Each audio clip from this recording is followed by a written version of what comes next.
Assalamualaikum sahabat Villa. Untuk membantu dakwah kami, yuk salurkan donasinya di nomor rekening di bawah ini atas nama Ziz Umatul Firdaus. Yuk teman-teman semua, kita berinfak bersama. Assalamualaikum teman-teman. Kembali lagi di acara Cinta, curhatan indah tentang agama yang muda punya kajian. Nah, alhamdulillah kita masih diberikan kesempatan untuk ketemu meskipun dalam keadaan virtual seperti ini. Semoga teman-teman masih dalam keadaan sehat dan juga semangat mencari ilmu bersama-sama melalui kajian cinta ini. Nah, hari ini temanya adalah pintu-pintu setan untuk merusak jiwa manusia. Nah, teman-teman pasti kepo banget nih, gimana ya setan-setan itu merusak jiwa kita gitu. Nah, hari ini kita akan bahas bersama Ustadz Indran Bia, karena alhamdulillah hari ini Ustadz Indran Bia juga sudah datang di samping dini. Assalamualaikum Ustadz. Waalaikumsalam warahmatullahi wabarakatuh. Seperti biasa kita mau nanya nih, gimana Ustadz, sehat? Alhamdulillah. Alhamdulillah. Terus kita juga sama bajunya putih-putih ternyata Ustadz. Ada perangkap apa ini? Dalam rangka apa ya, nggak tahu nih. Bukan Idul Fitri kan? Bukan. Balik lagi dong Ustadz Idul Fitri.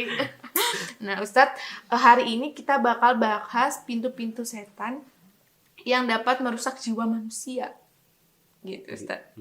Jadi kan seperti yang kita tahu nih, kita teman-teman meyakini nggak adanya setan gitu kan? Sebenarnya kita sendiri meyakini bahwa setan itu ada ya. Sebagaimana firman Allah dalam Al-Quran, hai orang-orang yang beriman, masuklah kamu ke dalam Islam secara keseluruhannya, dan janganlah kamu turuti langkah-langkah setan. Sungguhnya setan itu musuh yang nyata bagimu. Surat Al-Baqarah ayat 208. Nah, dari ini Ustadz, gimana kita bisa tahu nih langkah-langkah setan? Lah kan setannya nggak kelihatan nih Ustadz, kan bentuknya goib ya Ustadz ya, nggak kelihatan gitu. Nah, bagaimana nih Ustadz kita mengetahui langkah-langkah setan? Enggak Ustadz, dijawab ya Ustadz. Nah, siap dicatat teman-teman, siap? Ya, tapi bukan berarti saya setan ya. Oh iya, bukan. Mungkin kameramennya ya Ustadz. Baik. Alhamdulillahirrahmanirrahim. Wassalatu wassalamu ala asrafil anbiya'i wal mursalin wa ala alihi wa ashabihi wa man tabi'ahum bi ihsanin ila yaumiddin. Asyhadu an la ilaha illallah wahdahu la syarikalah wa asyhadu anna Muhammadan abduhu wa rasuluh alladzi la nabiyya ba'dah, amma ba'du. Alhamdulillah, segala puji hanya milik Allah. Dengan izin Allah kita bisa berjumpa lagi ya. Dan teman-teman sekalian, mudah-mudahan Allah Subhanahu wa taala senantiasa membimbing kita semua. Allah senantiasa memberikan kemudahan kepada kita semua. Amin. Ya. Terkait dengan bahasan kita mengenai bab setan ya. Betul, pintu-pintu setan untuk merusak jiwa manusia. Setan. Masya Allah ya. Jadi dalam ayat yang tadi dalam surat Al-Baqarah ayat 208, Allah Subhanahu wa taala menegaskan, ya ayyuhalladzina amanu udkhulu fis-silmi kafah. Ya, wahai orang-orang yang beriman, masuklah kalian ke dalam Islam dengan kafah. Kafah itu apa? Dengan totalitas, gitu. Jadi menyeluruh. Ya, jangan setengah-setengah. Ya. Saya mah setengah iman, setengah kafir. Jadi kayak sholat iya tapi nanti hari Minggu ibadah juga iya gitu. Ya, gitu. Jadi tidak setengah-setengah tapi totalitas, ya, kafah. Nah, kemudian Allah Subhanahu wa taala mengingatkan bahwa ternyata untuk menjadi pribadi yang berislam secara kafah, secara totalitas itu enggak mudah. Betul. Ya. Maka Allah mengingatkan wala tattabi'u khutuwatis syaitan, dan janganlah kalian mengikuti langkah-langkah setan. Ya. Tadi pertanyaannya, emang bagaimana cara kita tahu gitu ya langkah setan, padahal setan kan nggak kelihatan. Yang kelihatan aja kadang kita nggak tahu langkahnya kemana Ustadz. Gimana yang nggak kelihatan gitu. Gitu. Nah sekarang gini, setan itu apa artinya? Tahu nggak apa arti setan? Oh nggak tahu. Ya. Tapi jadi, ngerti setan tapi kayak nggak tahu arti definisinya gitu. Seperti apa ngartinya? Setan itu yang membawa hal-hal buruk. Bawa hal-hal buruk gitu ya. Nah, mantan buruk ya? Baik pada zamannya. Ya, ini teman-teman sekalian, setan itu dari 3 huruf ya, ada shin, po, dan nun. Jadi syatona. Apa arti syatona? Syatona itu artinya adalah ba'idun anil khair. Jadi sesuatu yang menjauhkan dari kebaikan. Nah, jadi kenapa disebut dengan, jadi kenapa setan, Quran menyebut istilah setan gitu? Karena Quran ingin memberikan penjelasan kepada kita bahwa setan itu adalah sesuatu yang menjauhkan manusia dari kebaikan. Gitu, ya. Maka Quran menggambarkan minal jinnati wan nas, bisa dari kelompok jin yang tidak kelihatan atau dari kelompok manusia yang terlihat. Tapi mereka kedua-duanya mengajak kita untuk menjauhkan kebaikan. Nah, itu namanya setan, gitu ya. Nah, bagaimana langkah-langkah setan itu? Nah, di dalam di dalam tafsir para ulama menjelaskan banyak langkah-langkah setan supaya kita masuk ke dalam jebakan setan. Nah, yang pertama di dalam surat An-Nas, alladzi yuwaswisu fi sudurinas. Jadi setan akan memberikan was-was. Was-was itu apa sih? Was-was gitu, Ustaz. Aduh. Gimana lagi ya? tes bahasa Indonesia nih saya. Ya. Jadi was-was itu bisikan. Ya, jadi bisikan dari setan supaya manusia jauh dari agama. Nah, bagaimana bentuk was-was setan? Nah, banyak cara gitu. Setan berikan was-was kepada kita. Satu, setan akan bisiki kepada manusia supaya manusia tidak menjalankan perintah agama. Gitu. Allah perintahkan sholat, setan bisiki tong sholat. Nah, ya, jangan sholat, jangan. Nah, itu was-was. Ya, was-was. Kita misalkan lagi dagang gitu ya, lagi jualan, lagi bisnis, tiba-tiba datang seruan azan. Ya, ketika datang surat azan ini sholat dulu, jualan dulu. Iya, memang kagak. Ya, atau kadang bahkan ketika pas azan justru yang beli banyak. Nah, itu was-was gitu. Ya, jadi was-was bisikan dari setan supaya kita tidak menjalankan perintah Allah. Ustaz, memang maaf ya, real life banget ketika sudah skincare ternyata lupa wudu. Itu saya langsung kayak, ya Allah, ini harus wudu lagi apa gimana gitu. Itu agak PR. Ya. Ya. Itu was-was ya. Was-was supaya jangan daripada wudhu udah gak usah sholat. Ya, jadi dibuat supaya kita tuh nggak menjalankan perintah agama gitu. Ya. Banyak lah ya, banyak contoh, mungkin Dini banyak pengalaman. Ya, betul. Kayak banyak banget. Maksudnya apa ya di sekeliling ini? Ya, banyak pengalaman sehingga ketika mau melaksanakan ibadah itu ada saja gitu ya penghalang-penghalang untuk mengerjakan. Nah, itu sebetulnya alladzi yuwaswisu fi sudurinas. Ya, jadi setan memberikan was-was ya kepada manusia, membisikkan kepada manusia sehingga manusia tidak melaksanakan perintah agama. Ya, gitu. Dan itu tidak akan terhenti sampai kapan? Sampai kapanpun. Ya, gitu. Sampai kita meninggal gitu ya, sampai kita menjelang meninggal pun, maka setan akan terus mengganggu kita. Itu contoh yang pertama. Contoh yang kedua, bagaimana bentuk was-was setan itu? Bentuk was-was setan itu adalah setan membisiki kepada kita gitu ya, supaya manusia itu nggak memperbincangkan agama gitu. Jadi kalau tadi itu menjauhkan manusia supaya tidak melaksanakan perintah agama. Nah, yang kedua, was-was yang kedua, bisikan yang kedua itu adalah supaya kita nggak usah memperbincangkan agama. Jadi ngobrol seperti ini gitu ya tentang agama itu setan nggak suka. Ya, gitu. Makanya kenapa biasanya kalau kemaksiatan lebih banyak yang dengar, lebih banyak yang nonton? Iya, kenapa ya? Jogging ini lah yang nonton gak dikit nih, gak di-share ya gitu.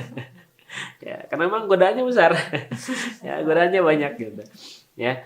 Nah, jadi teman-teman sekalian, itu diantara cara-cara gitu ya, langkah-langkah setan itu. Yang pertama adalah bagaimana setan membisikin ya, supaya kita was-was dalam kehidupan kita. Kemudian yang kedua adalah bagaimana langkah-langkah setan itu. Yang kedua adalah setan akan memberikan angan-angan panjang kepada manusia.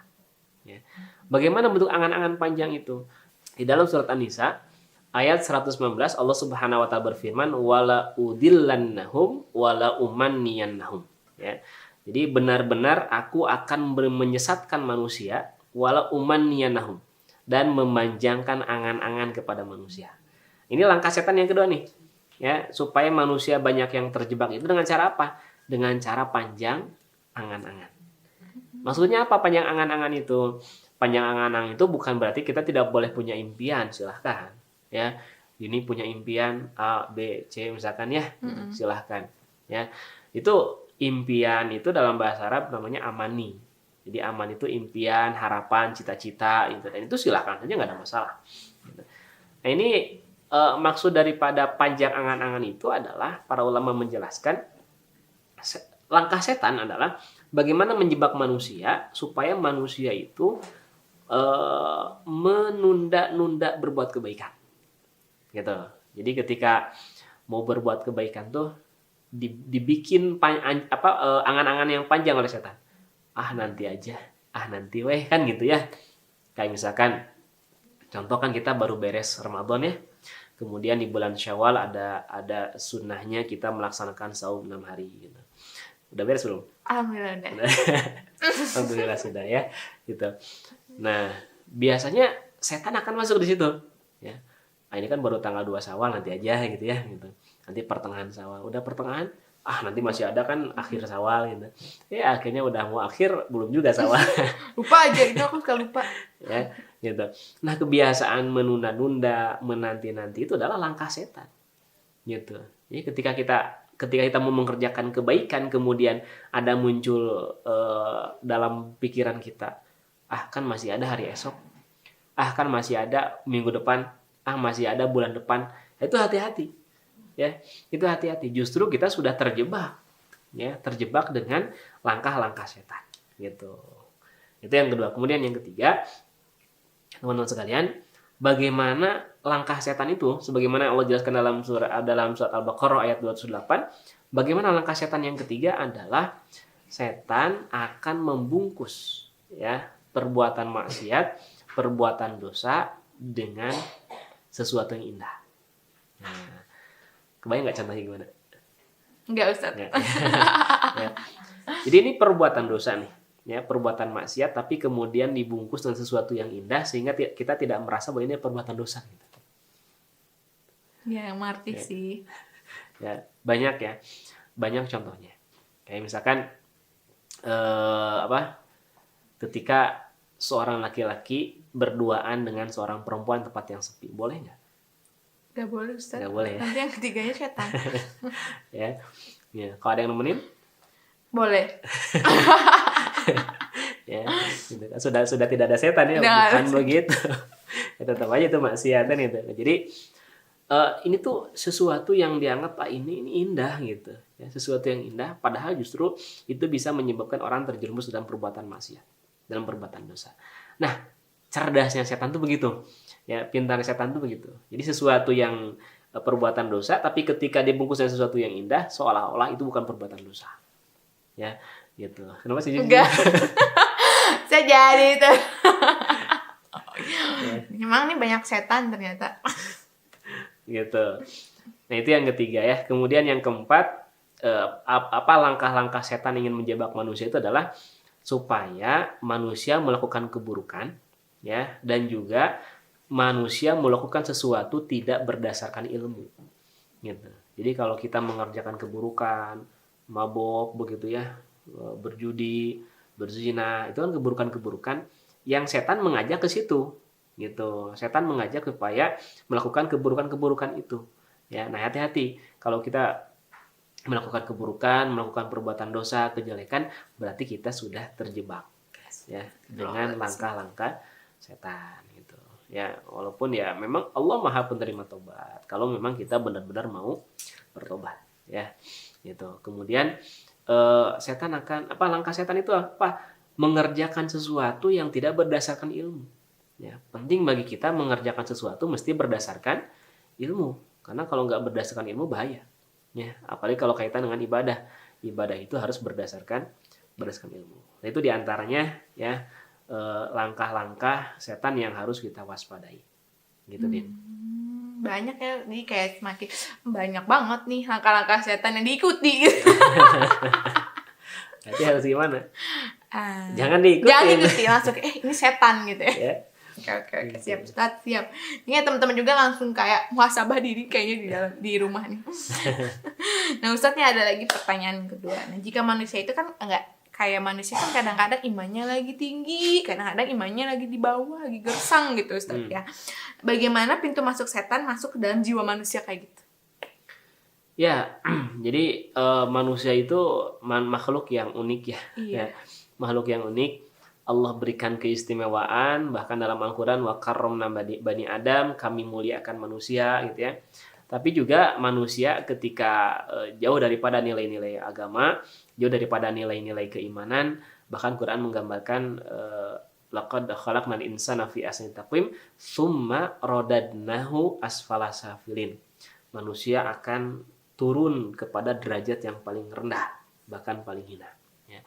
Nah, setan berusaha, gitu ya. Setan berusaha bagaimana supaya manusia ini tidak menjadi manusia yang mulia.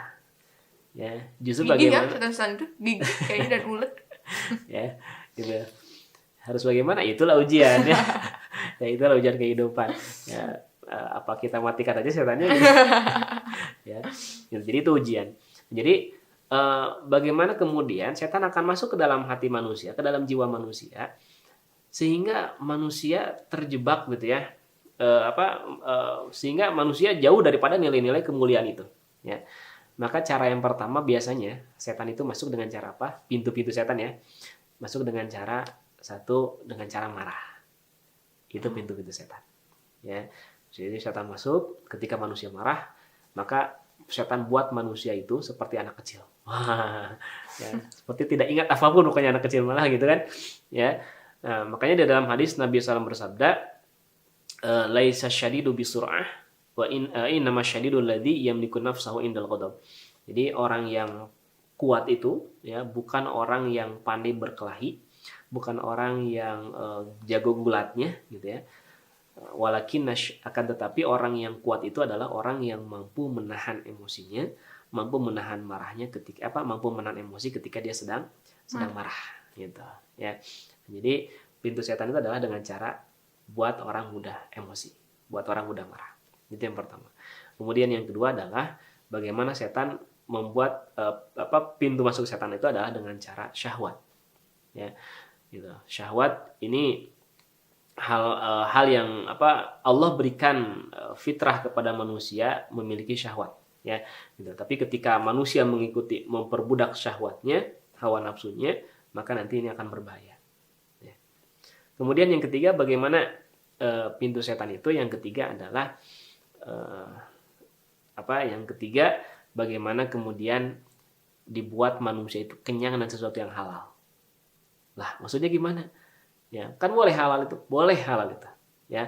Tapi kalau kita sering kenyang dengan hal yang halal, ya, hati-hati karena makan itu Ustaz. Ya, makan. Ya, kekenyangan dengan hal yang halal itu bisa menjadi banyak akibat. Ya.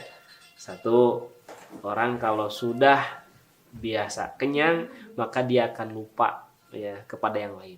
Nah, ya, dia lupa bahwa ada saudara-saudara yang nggak bisa makan.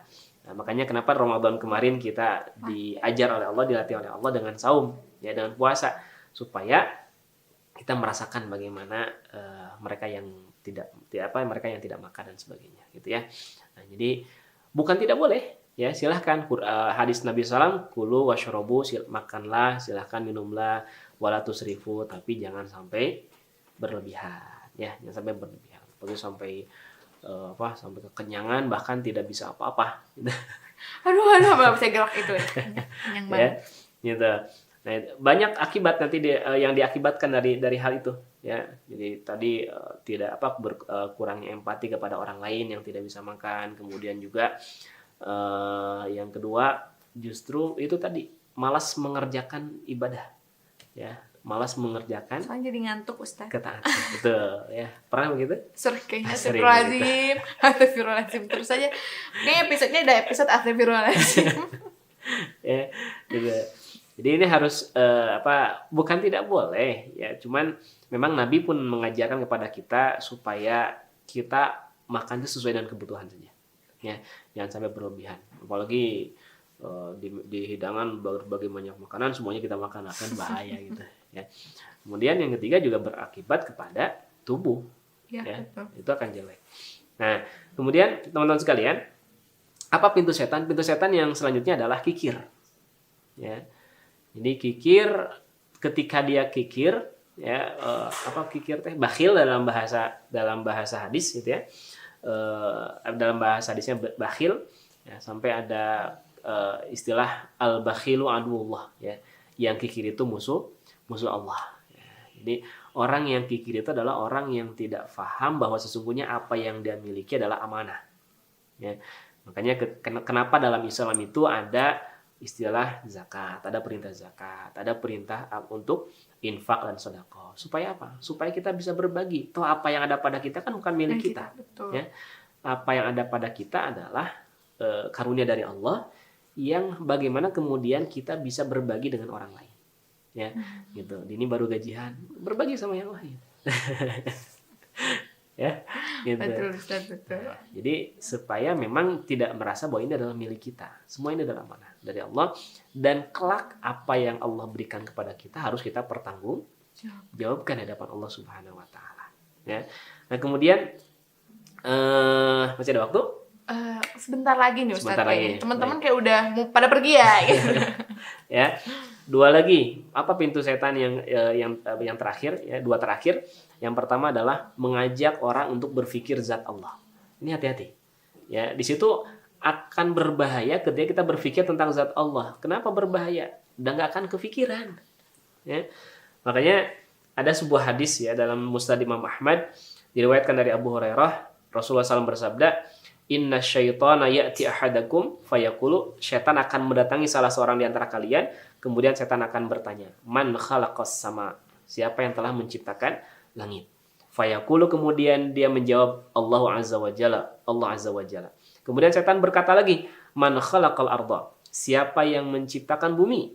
Kemudian dia menjawab, Allah Azza wa Jalla, Allah Azza wa Jalla. Tapi kemudian setan bertanya, Man khalaqallah? Siapa yang menciptakan Allah? Mau jawab apa coba?